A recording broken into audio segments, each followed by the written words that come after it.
বাংলাদেশের প্রেক্ষাপটে ট্রাম্পের পররাষ্ট্রনীতি কেমন হবে আপনার কি মনে হয়? যেহেতু মার্কিন প্রশাসন দাবি করে যে তারা গণতান্ত্রিক পন্থায় বিশ্বাসী, সেক্ষেত্রে কতটুকু প্রভাব পড়বে আগামী নির্বাচনে?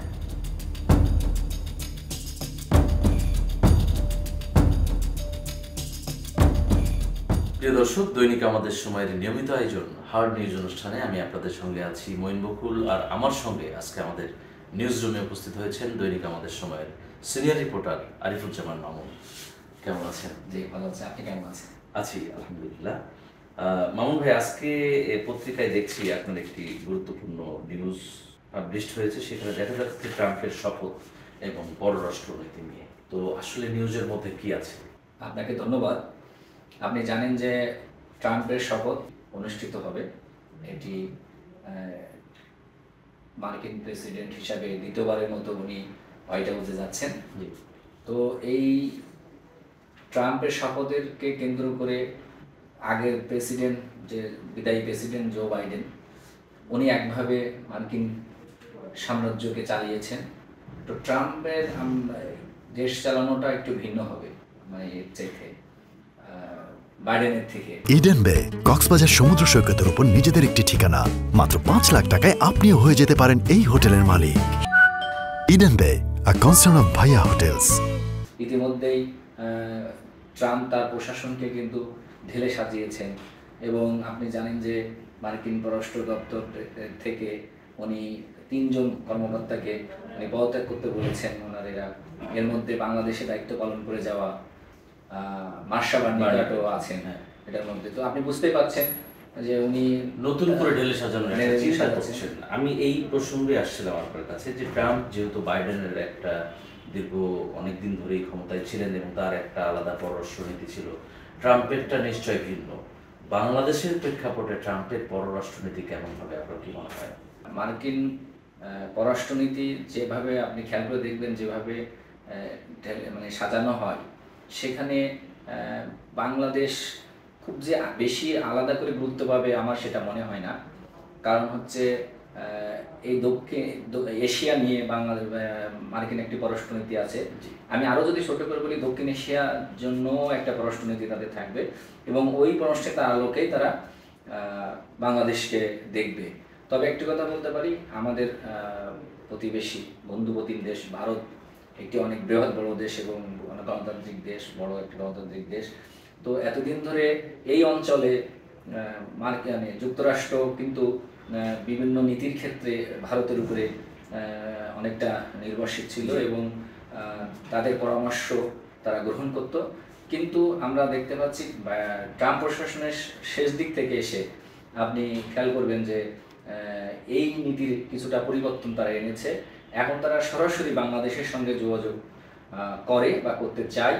তারা ওই যে একটা কথা আছে যে দিল্লির চোখে আর যুক্তরাষ্ট্র বাংলাদেশকে দেখতে চায় না। জি, এই প্রসঙ্গে আমি একটি কথা বলবো যে সম্প্রতি ঘটে যাওয়া যে বাংলাদেশের রাষ্ট্রদূত আছে মার্কিন, থাকা অবস্থাতেও কিন্তু ভারতের রাষ্ট্রদূত, মানে মার্কিন রাষ্ট্রদূত, যিনি বাংলাদেশের অভ্যন্তরীণ নির্বাচন এবং বিভিন্ন সংস্কার নিয়ে কথা বলেছেন, এইটাতে কি প্রতীয়মান হয় কিনা যে ভারতের যে সাথে যে পররাষ্ট্রমন্ত্রী বা দক্ষিণ এশিয়া বিষয়ক যে নীতিগুলো, সেগুলোই প্রভাব পড়তে যাচ্ছে কিনা বাংলাদেশ? সেটা তো অবশ্যই। আপনি জানেন যে এই যে 5ই আগস্ট পরবর্তী পরিস্থিতিতে বাংলাদেশে একরকম এখন পরিস্থিতি বিরাজ করছে, এবং আপনি জানেন যে নোবেল বিজয়ী ডক্টর মোহাম্মদ ইউনূস এখন অন্তর্বর্তী সরকারের প্রধান হিসেবে আছেন।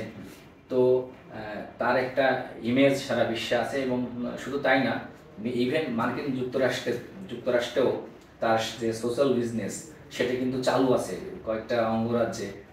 এই ডক্টর ইউনূসের যে প্রবর্তিত তার মডেল সোশ্যাল বিজনেস চালু আছে। সুতরাং আমি মনে করি যে এই যে ডক্টর ইউনূসের যে পরিচিতি, সেটাকে ব্যবহার করে হয়তো সরকার মার্কিন প্রশাসনের সাথে একটা সুসম্পর্ক স্থাপন করতে সক্ষম হবে। আর আপনি যেটা বলছিলেন যে ভারতের যে মার্কিন রাষ্ট্রদূত, আসলে যুক্তরাষ্ট্র সবসময় একটি অবাধ, সুষ্ঠু, নিরপেক্ষ এবং গণতান্ত্রিক প্রক্রিয়া দেখতে চায়।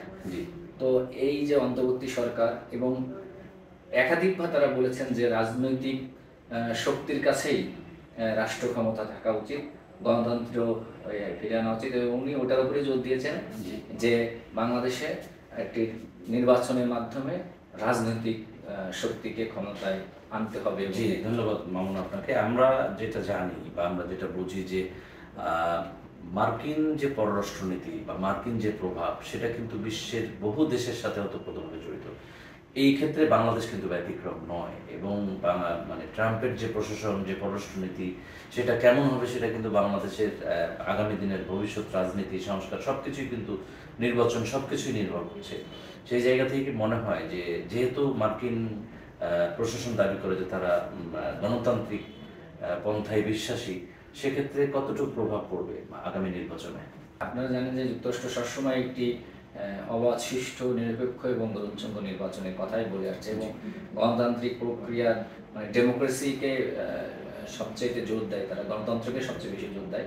এবং আপনি জানেন যে বাংলাদেশ চীন এবং রাশিয়ার ক্ষেত্রে কি নীতি নিচ্ছে, সেটার ক্ষেত্রেও সেই বিষয়গুলো কিন্তু যুক্তরাষ্ট্র বাংলাদেশের ক্ষেত্রে কি নীতি নিবে, এইটাও কিন্তু এক ধরনের কাজ করবে যে বাংলাদেশ চীনকে নিয়ে কি ভাবছে বা রাশিয়াকে নিয়ে ভাবছে, রাশিয়ার সাথে তার সম্পর্ক কি হচ্ছে, নীতি সম্পর্কের নীতিটা কি হবে, চীনের সাথে সম্পর্কের নীতিটা কি হবে, এটার উপর ভিত্তি করেও কিন্তু মার্কিন প্রশাসন বাংলাদেশ নিয়ে তার নীতি করবে। আপনি জানেন যে এই ট্রাম্প প্রশাসনের সময় থেকেই কিন্তু এই যে র্যাবের উপর স্যাংশন মানে প্রক্রিয়া শুরু হয়েছিল, যদিও বাইডেন প্রশাসনে এসে সেটা কার্যকর হয়েছে, কিন্তু শুরুটা হয়েছিল কিন্তু ট্রাম্প প্রশাসনের সময় থেকে। তো এটাও আমাদেরকে মাথায় রাখতে হবে। আর হচ্ছে আরেকটা কথা আমি বলতে চাই যে নিশ্চয়ই ভারত এই বাংলাদেশের নীতি নেওয়ার ক্ষেত্রে, মার্কিন পররাষ্ট্র নীতি নেওয়ার ক্ষেত্রে ভারত প্রভাব বিস্তার করার চেষ্টা করবে, এটা স্বাভাবিক। কারণ একটি বড় দেশ, বড় গণতন্ত্রের কারণ আমাদের থেকে ভারতের সাথে যুক্তরাষ্ট্রের এঙ্গেজমেন্ট অনেক বেশি, সুতরাং তারা এক ধরনের প্রভাব বিস্তার করার চেষ্টা করবে। এটাও বাংলাদেশ কিভাবে এটাকে সমন্বয় করে সামনে আগাবে সেটাও কিন্তু আমাদের দেখার বিষয়। ধন্যবাদ মামুন আপনাকে। আমরা একদম শেষ পর্যায়ে আজকে আমরা যে বিষয়টি বলছিলাম সেটা হচ্ছে যে ট্রাম্পের শপথ এবং পররাষ্ট্রনীতি। এই বিষয়ে বিস্তারিত জানতে এবং পড়তে হলে অবশ্যই আপনাকে দৈনিক আমাদের সময়ের প্রিন্ট এবং অনলাইন ভার্সনে চোখ রাখতে হবে। প্রিয় দর্শক, আজকে এই পর্যন্তই। আগামীকাল অন্য কোনো ইস্যুতে অন্য কোনো অতিথিকে নিয়ে আপনাদের সামনে হাজির হব। সে পর্যন্ত সবাই ভালো থাকুন, সুস্থ থাকুন এবং দৈনিক আমাদের সময়ের সঙ্গী থাকুন।